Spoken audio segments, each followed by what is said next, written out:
पाटलिपुत्र के 2000 साल के इतिहास को जानने के लिए सीएम नीतीश ने दिए निर्देश। पत्रकारों को कहा, हर स्थितियों का रखा जा रहा ख्याल। जेडीयू विधायक गोपाल मंडल को लेकर बीजेपी नेता ने दिया विवादित बयान। कहा, व्याकुल थे गोपाल, स्थिति को समझें। आशीर्वाद यात्रा के तहत आरा पहुंचे चिराग कार्यकर्ताओं ने किया भव्य स्वागत। उमड़ा जन सैलाब। और पहले ही दिन हंगामे की भेंट चढ़ा झारखंड विधानसभा का मॉनसून सत्र। कार्यवाही शुरू होने से पहले विपक्ष ने किया हंगामा। नमस्कार, आप देख रहे हैं डीटीवी भारत, आपके साथ मैं शर्मिला चौहान। खबरों की शुरुआत करेंगे और बात करेंगे बिहार के मुखिया नीतीश कुमार की। नीतीश कुमार ने शुक्रवार को अपनी यात्रा के दौरान पटना सिटी के गुलजार बाग प्रेस के अधीक्षक कार्यालय के निकट में पेड़ और वहां खुदाई स्थल का निरीक्षण किया। इसके बाद उन्होंने त्रिपोलिया में बीएनआर ट्रेनिंग कॉलेज का भी निरीक्षण कर उसके एक्सपेंशन को लेकर अधिकारियों को अहम दिशा निर्देश दिए। साथ ही मुख्यमंत्री ने पटना सिटी को पाटलिपुत्र का इलाका बता उसके इतिहास को और अधिक जानने की बात कही। इस दौरान पत्रकारों से बातचीत के दौरान सीएम नीतीश कुमार ने कहा कि यहां से लोगों को विस्थापित करना संभव नहीं। 2000 साल से पुराने अवशेष होने की जानकारी के लिए सरकार लगातार कोशिश कर रही है। और इसी के साथ सीएम ने गुरु का बाग के पास स्थित बिहार सरकार द्वारा 58 करोड़ की लागत से बनाए गए बहुउद्देशीय प्रकाश पुंज भवन का निरीक्षण किया। वहीं यात्रियों के ठहरने के लिए 15 करोड़ लागत से बनाए गए पंजाब भवन का भी जायजा लिया। हमारा आज नहीं, शुरू से विचार है ये तो पाटलिपुत्र ही न है। जो पाटलिपुत्र यही न है जो आज पटना सिटी कहलाता है या पटना साहिब कहलाता है। तो पाटलिपुत्र का इलाका तो यही है।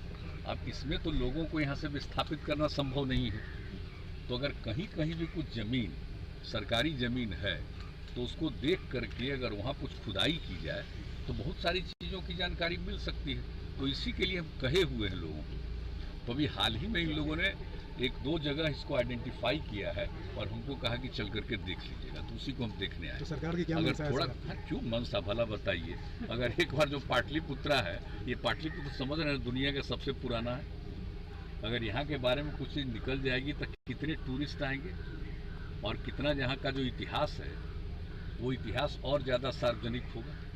तो लोग आएंगे और नई पीढ़ी के लोग और बढ़िया से जानेंगे, देखेंगे। तो इसके लिए हम लोगों की इच्छा तो शुरू से रही है, लेकिन कहीं कोई ज़मीन नहीं रहने के कारण कुछ कर नहीं पा रहे थे। तो इधर फिर हमने कहा, तो इन लोगों ने कहा कि जरा चल के देखिए जो सरकारी है। अगर वहाँ तो इन्होंने कुछ देखा है नीचे ही कुछ थोड़ा सा तो देख लिया, बहुत पुराना वो मिल गया जी। तो मतलब हम समझते हैं कि 2000 साल से पुराना।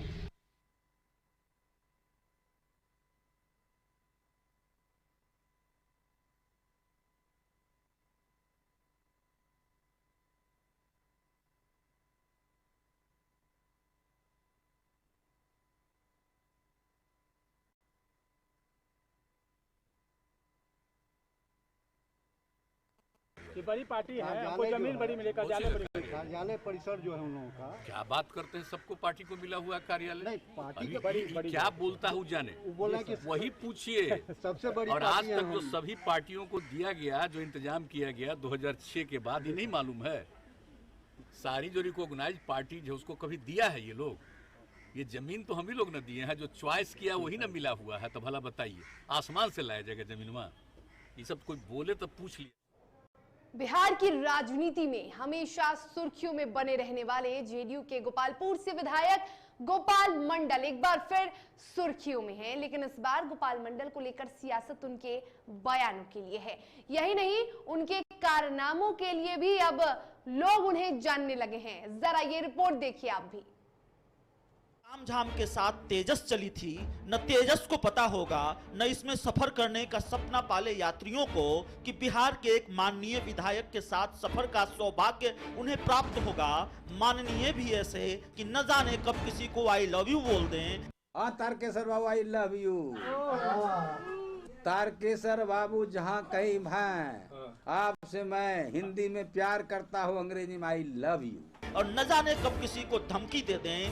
गोपाल मंडल विधायक हैं, सत्ताधारी पार्टी के विधायक हैं, 4 बार के जीते विधायक हैं। दिक्कत बस एक ही है, कि विधायक जी का हाजमा ठीक नहीं रहता।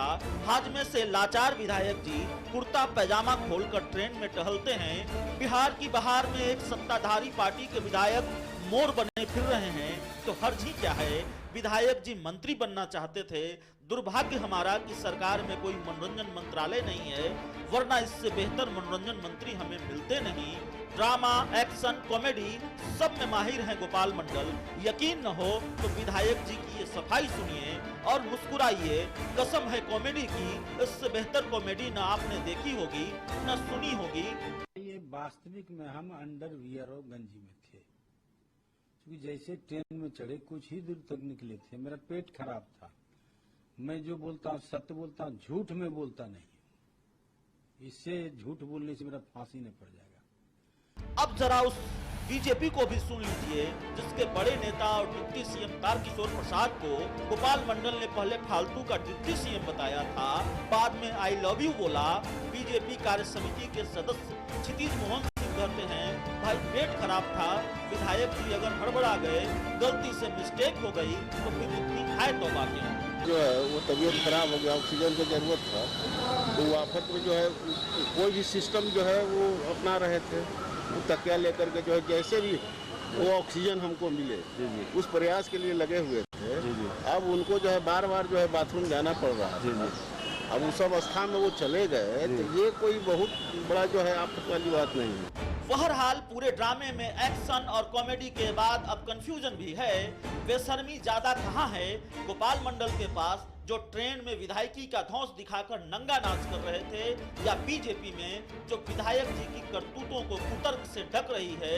विधायक गोपाल मंडल का पेट अगर ऐसे ही खराब होता रहा तो जेडीयू और सरकार की तबीयत और बिगड़ जाएगी, क्योंकि पहले ही गोपाल मंडल की वजह से खूब लानत मलामत होती रही है। गोपाल मंडल कितना खाते हैं और क्या खाते हैं ये हम नहीं जानते, लेकिन विधायक जी अगर बीमार हैं और इस हद तक बीमार हैं कि लोग त्राहिमाम कर रहे हैं, तो फिर उम्मीद यही होगी कि सरकार और उनकी पार्टी उनका इलाज बेहतर तरीके से करेगी। और बिहार के उद्योग मंत्री सैयद शाहनवाज हुसैन बियाडा की जमीन को लेकर एक बैठक की, जिसमें पाटलिपुत्र के सांसद रामकृपाल यादव भी मौजूद रहे। बैठक में यह तय हुआ कि बियाडा अब सिर्फ उद्योग के लिए ही जमीन देगी। बिहटा इंडस्ट्री का बड़ा क्षेत्र है, उद्योग लगाने को लेकर विभाग की ओर से जानकारी दी जा रही है। बैठक में सांसद रामकृपाल यादव ने कहा कि उद्योग लगाने से बेरोजगारी दूर होगी, आर्थिक रूप से लोग सशक्त होंगे। बिहटा में आईटी के क्षेत्र में बेहतर काम कर रहा है। बिहटा का काफी विकास आने वाले दिनों में उद्योग के माध्यम से होगा।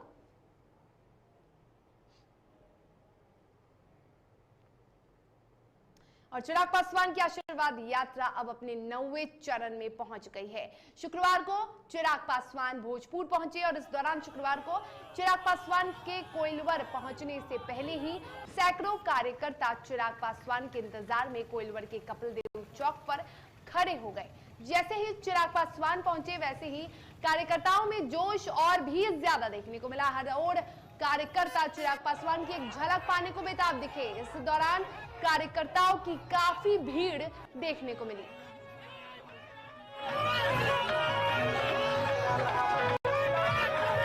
लोगों का एक जन सैलाब और जो समर्थन इस यात्रा को मिल रहा है, ये अपने में दर्शा रहा है कि आने वाले समय में लोक जनशक्ति पार्टी एक बड़ी ताकत के तौर पर उभर कर आएगी और बिहार फर्स्ट, बिहारी फर्स्ट के साथ हम लोग अगली सरकार बनाएंगे।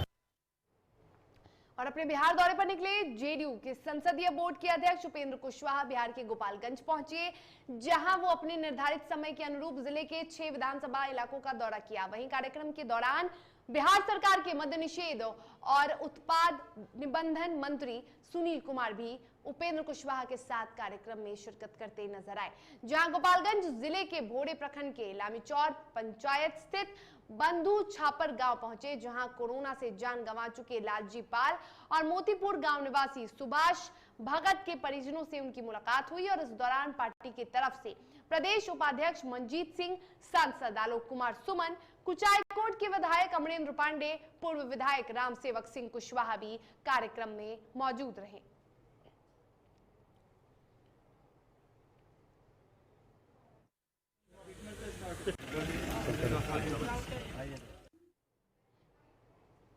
जेडीयू विधायक गोपाल मंडल का मामला अब तुल पकड़ता जा रहा है। सत्ता पक्ष और विपक्ष दोनों ही इस मामले पर अपनी अपनी प्रतिक्रियाएं दे रहे हैं और इसी कड़ी में पटना में जहानाबाद के पूर्व सांसद अरुण कुमार ने हमला बोला। उन्होंने कहा कि जनता दल यूनाइटेड की कार्यशैली ऐसी हो गई है, पहली बार ऐसा नहीं हुआ है। इससे पहले भी जेडीयू के विधायक अश्लील तरीके से बार बलाव के साथ नाचते हुए नजर आए थे। की संस्कृति हो गई है, अश्लीलता उनके जीवन का कार्य प्रणाली का अंग है। इसके पहले भी उनके एक विधायक जो युवा के प्रदेश के अध्यक्ष थे, वार बालाओं के साथ डांस करते हुए उनका वीडियो वायरल हुआ और उसको बड़ी प्रमुखता से उनको संरक्षण दिया गया, पूरे बिहार में घूमने का मौका दिया गया, उनको युवाओं का आइकॉन बनाया गया। तो गोपाल मंडल आज कोई नई बात थोड़े कर रहा है, ये आत्मसात कर लिए हैं इस संस्कृति को जो मॉडर्न सोसाइटी का होना चाहिए। उसमें सनातन परंपरा के मूल्यों का ख्याल इन लोगों को नहीं है। चलिए अब अन्य खबरों की ओर बढ़ेंगे और बात करेंगे मुंगेर की। मुंगेर में Bihar local body employed federation संयुक्त मोर्चा ने निगम परिसर में 10 सूत्री मांगों को लेकर एक बैठक का आयोजन किया और इसके बाद नगर निगम कार्यालय के सामने प्रदर्शन किया। प्रदर्शन के बाद local body employed federation Patna के उप महामंत्री ब्रह्मदेव महतो ने कहा कि 10 सूत्री मांगों को लेकर वे लोग 7 सितंबर से ही अनिश्चितकालीन हड़ताल पर जाएंगे। इनकी मुख्य मांगे दैनिक मजदूरों को स्थायी करने, 7वां वेतनमान लागू करो, पेंशन को लागू करें, वेतन विसंगति को दूर करने आदि मांगे हैं। उप महामंत्री ने कहा है कि इस बार हम सभी कर्मचारी एक हैं। हम लोग 6 सितंबर को मुंगेर की सड़कों पर जुलूस निकालेंगे और 7 सितंबर से अनिश्चितकालीन हड़ताल पर चले जाएंगे।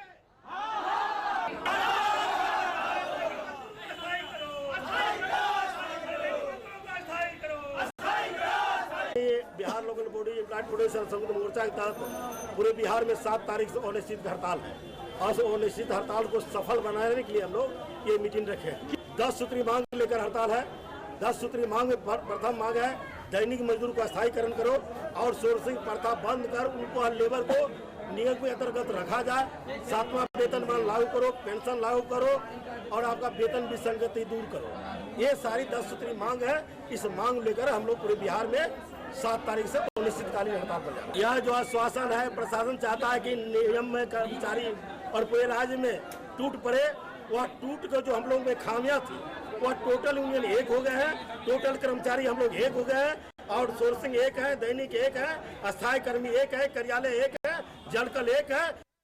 अंतर्राष्ट्रीय पर्यटक स्थल राजगीर के स्काई वॉक ग्लास ब्रिज देखने वाले सैलानियों का अब आना शुरू हो गया है और अब आपको बता दें कि राजगीर के प्राकृतिक सौंदर्य का सैलानी लुत्फ उठाने लगे हैं। दरअसल बीते 26 मार्च 2021 को मुख्यमंत्री नीतीश कुमार के द्वारा नेचर सफारी ग्लास ब्रिज का उद्घाटन किया गया था और इसके बाद 27 मार्च से आम लोगों के लिए इसे खोल दिया गया था। ग्लास ब्रिज स्काई वॉक के खुलने से पर्यटकों की भीड़ उमड़ने लगी थी और फिर 15 अप्रैल 2021 को कोविड यानी कोरोना की लहर की वजह से इसे बंद कर दिया गया और फिर दोबारा 1 सितंबर से कोरोना गाइडलाइन के अनुसार से पर्यटकों के लिए खोल दिया गया है, जिसके कारण देश के विभिन्न क्षेत्रों से ग्लास स्काई वॉक का लुत्फ उठाने पर्यटक राजगीर पहुंचने लगे हैं। और इसके अलावा राजगीर आने वाले पर्यटक पांडु पोखर, वेनुवन, रोपवे और घोड़ा कटोरा झील का भी आनंद ले रहे हैं। राजगीर आने वाले पर्यटक स्काई वॉक ग्लास ब्रिज को देखकर काफी रोमांचित हो रहे हैं।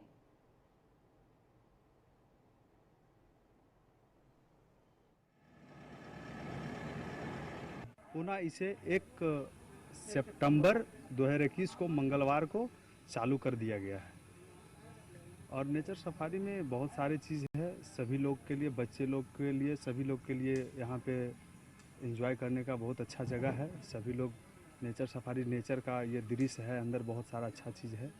आपको ग्लास ब्रिज हो गया, सस्पेंशन ब्रिज हो गया, फ्लाइंग फॉक्स हो गया, आपको zip line flying fox, zip line आपको साइकिलिंग हो गया, राइफल शूटिंग अंदर होती है और आपको ये वॉल क्लाइंबिंग भी है, आर्चरी धनुष वाला है। बहुत अच्छी चीज़ है, बहुत अच्छा लागत से बना हुआ है, बहुत अच्छा है, अंदर सभी लोग जाके एंजॉय कर सकते हैं। दरभंगा में 3 दिवसीय डाक प्रदर्शनी का विमोचन किया गया। यह प्रदर्शनी 3 दिन तक चलेगी, जिसका मुख्य केंद्र बिंदु फिलाटेली डाक टिकट प्रदर्शनी रहेगा और इस दौरान विभिन्न तरह के बाल प्रतियोगिताओं का भी आयोजन किया जा रहा है।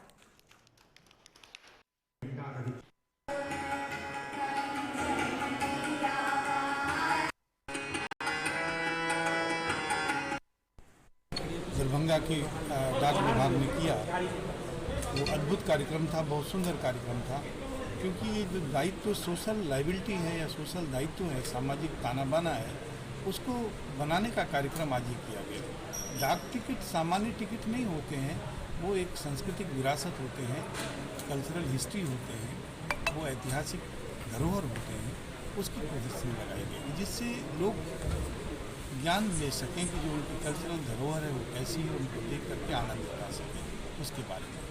और जो दरभंगा का एयरपोर्ट है उसके ऊपर जो एक कवर जारी किया गया वो डिजिटल फॉर्म में जारी किया गया, वो इसलिए कि इतने थोड़े समय में दरभंगा के एयरपोर्ट ने जो ऊंचाई हासिल की है, दरभंगा के लोगों को जो सेवाएं दी हैं वो अद्भुत हैं, इसलिए उसकी प्रशंसा में।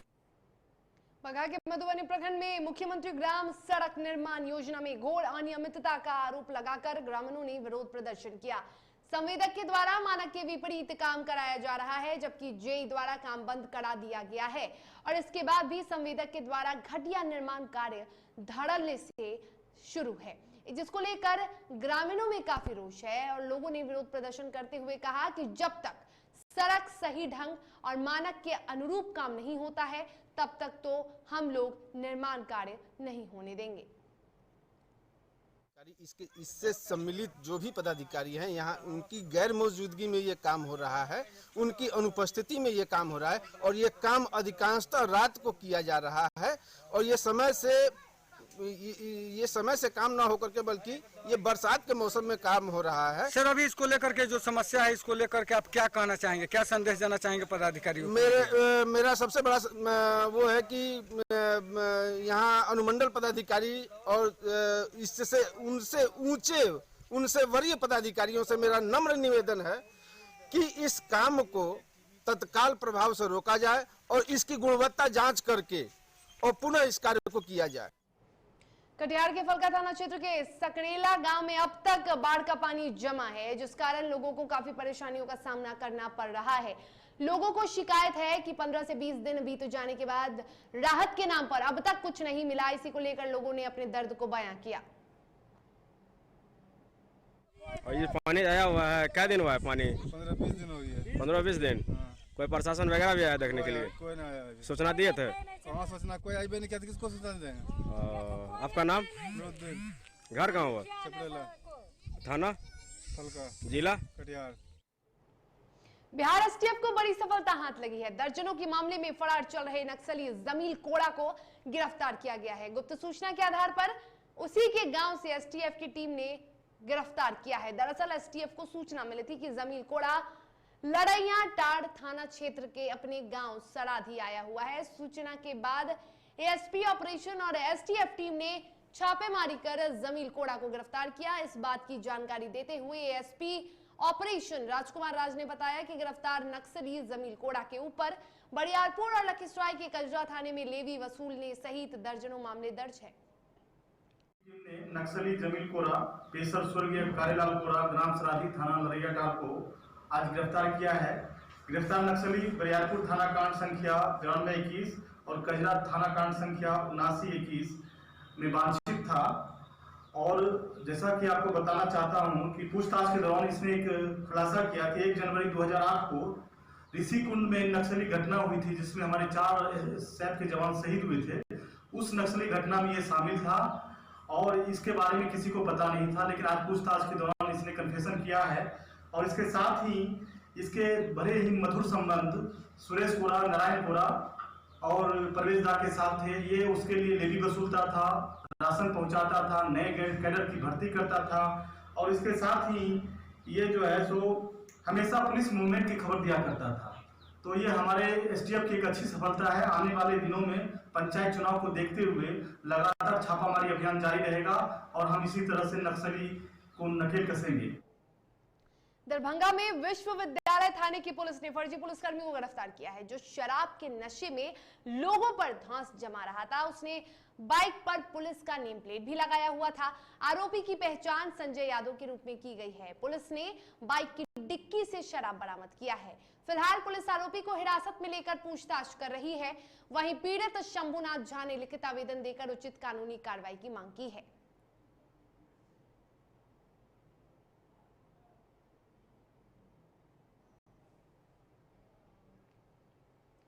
नालंदा के चेरो थाना इलाके में 2 बदमाशों को लोगों ने पकड़कर पीटा था। बता दें कि लोहा सिंह नामक व्यक्ति की हत्या की नियत से 3 बदमाश लाइन होटल पर आए। तभी होटल पर बैठे लोगों की नजर उन लोगों पर पड़ी।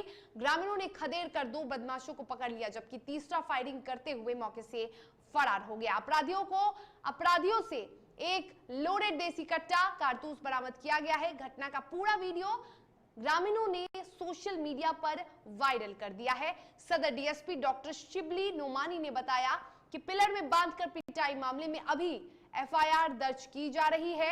वायरल वीडियो के आधार पर जो भी इस मामले में दोषी होंगे उन्हें चिन्हित कर कार्रवाई की जाएगी।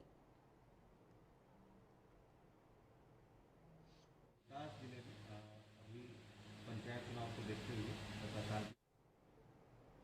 और 18 सालों से पुलिस की नजरों से बचकर फरार चल रहे अंतर प्रांतीय नक्सली समझावन चेरो को विशेष पुलिस टीम ने गिरफ्तार कर लिया है। पंचायत चुनाव के पहले कुख्यात नक्सली की गिरफ्तारी को रोहतास पुलिस एक बड़ी सफलता मान रही है। नक्सली की गिरफ्तारी के बाद जिला पुलिस ने इसकी सूचना झारखंड और उत्तर प्रदेश पुलिस को भी दी है। रोहतास एसपी ने बताया कि गिरफ्तार नक्सली से उसके अन्य सहयोगियों के बारे में पूछताछ की जा रही है और जिले को नक्सल मुक्त बनाने के लिए अभियान जारी रहेगा।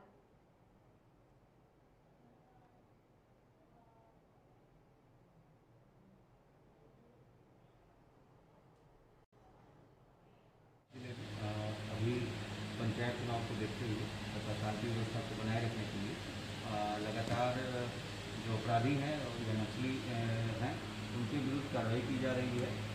इसी क्रम में नौहट्टा थाना अंतर्गत वर्ष 2003 में नक्सलियों के द्वारा बारूदी सुरंग लगा करके पुलिस वाहन को विस्फोट करके और पुलिसकर्मियों पर गोलीबारी कर 11 पुलिसकर्मियों की हत्या कर दी गई थी। और इस संबंध में नौहट्टा थाना कांड संख्या 36/03 दर्ज किया गया था और उसमें जो एक नामजद अभियुक्त हैं जिनका नाम है समझावन चेरो, वो फरार चल रहे थे। उनकी गिरफ्तारी के लिए लगातार पुलिस टीम छापेमारी कर रही थी और इसी संबंध में फिर यह जानकारी मिली कि समझावन चेरो यदुनाथपुर ओपी क्षेत्र में छिपा हुआ था और इस सूचना के सत्यापन तथा आवश्यक कार्रवाई के लिए एसडीपीओ डेहरी के नेतृत्व में एक टीम का गठन किया गया, जिनके द्वारा जब छापेमारी की गई तो ये यदुनाथपुर थाना क्षेत्र से समझावन चेरो को गिरफ्तार किया गया है और इसके यह एक बहुत ही दुर्दांत नक्सली रहा है और इसके विरुद्ध कई सारे मामले दर्ज हैं। और फुलवारी शरीफ थाना अंतर्गत मुर्गिया चक मुसहरी के पास तेज रफ्तार से आ रही बाइक ने एक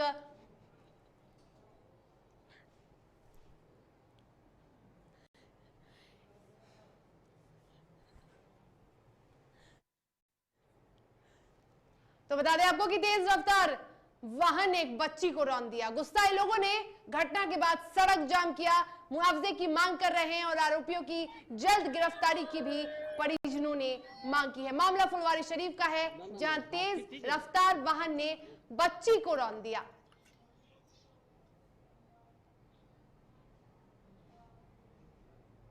और चलिए खबरों के सफर में वक्त हो चला एक छोटे से ब्रेक का। ब्रेक के बाद खबरों के साथ जल्द हाजिर होंगे।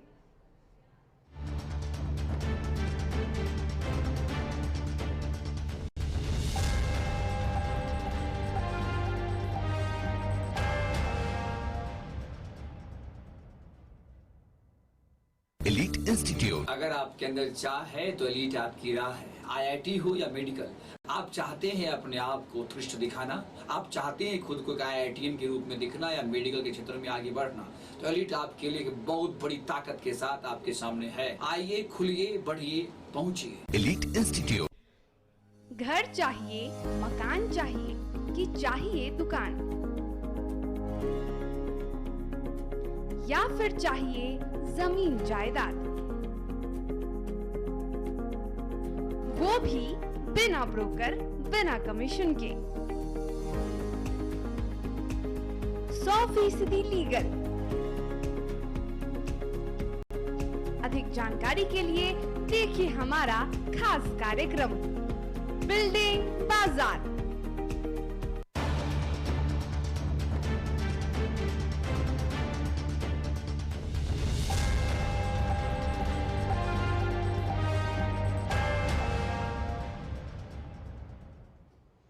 और ब्रेक के बाद एक बार फिर से आप सभी का स्वागत है। खबरों में आगे बढ़ेंगे और अब नजर डालेंगे झारखंड की खबरों पर। झारखंड विधानसभा के मानसून सत्र की शुरुआत शुक्रवार से हो गई, लेकिन सत्र की कार्यवाही शुरू होने से पहले ही विपक्ष ने परिसर में सरकार के खिलाफ जमकर प्रदर्शन किया।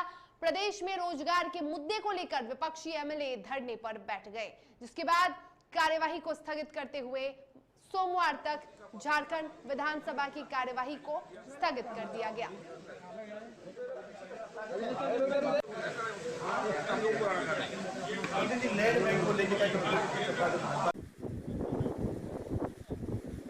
के भीतर में उनको लाना ओबीसी को दे, वो दलित को दे, क्योंकि कल आप लोग विधायक दल की बैठक में भी आपका कोई प्रतिनिधित्व नहीं है। दोनों दो विषय हैं। विधायक दल की बैठक में नहीं आना, मुझे चिट्ठी मिली थी, मैं धन्यवाद देता हूं विधानसभा अध्यक्ष जी का, उन्होंने मुझे विधायक दल की बैठक में आमंत्रित किया था, लेकिन मेरा मानना है कि उस बैठक में आने के लिए मैं अधिकृत नहीं हूं। उस बैठक में आने के लिए अच्छा होता भारतीय जनता पार्टी के विधायक दल के नेता श्रीमान बाबूलाल मरांडी जी हैं और सारे विधायकों ने मिलकर उनको अपना नेता बनाया है। तो यह चिट्ठी मुझे नहीं आकर अगर माननीय बाबूलाल जी को जाती तो निश्चित रूप से भारतीय जनता पार्टी का जमशेदपुर के बर्मा माइंस थाना अंतर्गत ट्यूब कंपनी गेट के पास रेलवे ट्रैक पर एक अज्ञात शव मिलने से क्षेत्र में सनसनी फैल गई। शव के सिर पर गहरे चोट का निशान है, जिस पर पुलिस ने हत्या की आशंका भी जताई है। पुलिस ने मौके पर पहुंचकर शव को बाहर निकाला। जमशेदपुर नगर पुलिस अधीक्षक ने कहा कि पुलिस इस मामले को हत्या मानकर आगे की तफ्तीश में जुटी है। ये बर्मा माइंस में कंपनी का ट्रैक है, उस ट्रैक पे एक डेड बॉडी मिली थी सुबह, तो उसमें थाना प्रभारी बर्मा माइंस और डीएसपी सीसीआर जो भी डीएसपी सिटी के भी चार्ज में है, वो लोग आए। घटनास्थल काफ़ी दुर्गम है, वहाँ पे वो लोग पहुँचे और पहुँचने के बाद डेड बॉडी को देखने से प्राइमा फेसी ये एक हत्या का मामला सामने आया है। ये लेकिन प्राइमा फेसी है, कंक्लूसिवली नहीं कह सकते हैं, लेकिन पुलिस इसको हत्या मानकर ही आगे अनुसंधान करेगी। और सरायकेला जिला प्रशासन ने शुक्रवार से 1 महीने के लिए पोषण अभियान का शुभारंभ किया है। इस मौके पर डीसी अरवा राजकमल समेत जिले के कई पदाधिकारियों ने हरी झंडी दिखाकर इस पोषण रथ को रवाना किया। ये जागरूकता रथ 1 महीने तक जिले के गांव-गांव में जाकर लोगों को पोषण के प्रति जागरूक करेगी। और इस बारे में जानकारी देते हुए डीसी ने कहा कि पोषण अभियान के दौरान जिले में कुपोषित बच्चों को चिन्हित करने का काम किया जाएगा। 1 हफ्ते के अंदर सभी का नाम पता अलग रजिस्टर में दर्ज किया जाएगा, फिर उन्हें विशेष अभियान के तहत इलाज किया जाएगा। पोषण माह का कार्यक्रम 1 सितंबर से लेकर 30 सितंबर तक आयोजित किया जा रहा है। इसके दौरान जितने भी बच्चे आंगनवाड़ी सिस्टम में एनरोल्ड हैं, सभी बच्चों का वजन और उनका जो नापी है, हाइट, वेट का मेजरमेंट किया जाएगा। इसके बाद विशेषकर जो बच्चे श्याम की श्रेणी में आते हैं, जो अति कुपोषित श्रेणी में आते हैं, उन बच्चों को विशेषकर हम लोग आइडेंटिफाई करेंगे।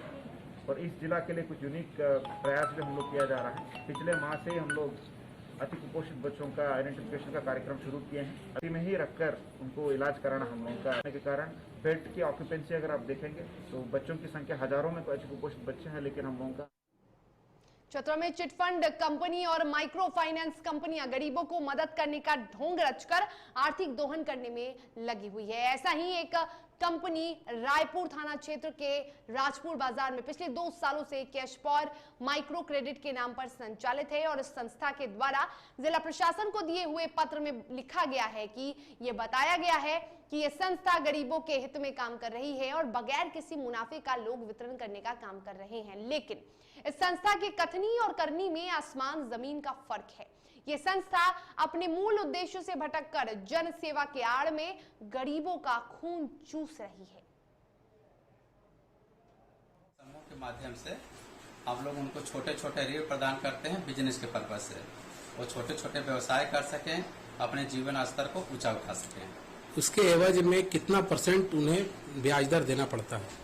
ब्याज दर सर जैसे कि हम लोगों का है कि हम लोग इंडसइंड बैंक का बीसी का काम करते हैं, तो उसमें हम लोग 21.25% ब्याज लेते हैं सदस्य से। अब तक कितने लोगों को ऋण दिया जा चुका है? सर हम अपने ब्रांच से अभी तक जो है कि 985 क्लाइंटों को लोन बांट सके हैं यहाँ राजपुर ब्रांच से। इसके अलावा सर हम लोग की कंपनी जो है कि गांव में गरीब बच्चों को पढ़ने के लिए स्वास्थ्य की सुविधा, शिक्षा की सुविधा देती है और स्वास्थ्य की भी सुविधा देती है। राजपुर क्षेत्र में कहाँ पे संचालित है आपका शिक्षा का? राजपुर क्षेत्र में सर संचालित होने वाला है, हमारा अभी इटखोरी में चल रहा है, सिमरिया में भी हमारी ब्रांच है, वहाँ भी चल रहा है, चतरा में। और खबरों के सफर में फिलहाल इतना ही। तब तक के लिए मुझे दीजिए इजाजत। आप स्वस्थ रहिए, सुरक्षित रहिए और देखते रहिए DTV भारत। नमस्कार।